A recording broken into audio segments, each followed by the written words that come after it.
এই কমল, তুমি ওই দুপুর বেলার বাসি ভাতগুলাকে খাচ্ছ কেন? শরীর খারাপ করে যাবে তো এতে তোমার।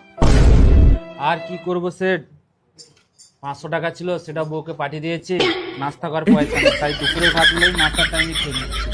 এই কমল, তোমার ছেলেটা এখনো বেঁচে আছে, তোমাকে অত টেনশন করার কিছুই নেই। পয়সার কথা বলতে পারতাম, আমি তোমাকে দিতাম। তা বলে তুমি এই সকালবেলার ভাতগুলাকে খাবে? শরীর খারাপ করলে আমার কাজগুলাকে বার করবে।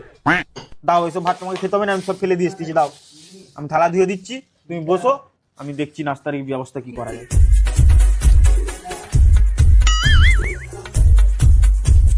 ভাই শালা, সেটা আমাকে এত ভালোবাসে আমি আগে বুঝতে পারিনি। সেটা আমার জন্য এত কিছু ভাবে। ভাই শালা, ভাজি দুটা তো নিয়ে যেতেই ভুলে গেছে, না এটাকে ফেলে দিয়েছি। বাইগান। আরে সেট সেট, এই ভাজিগুলো ভুলে গেছো।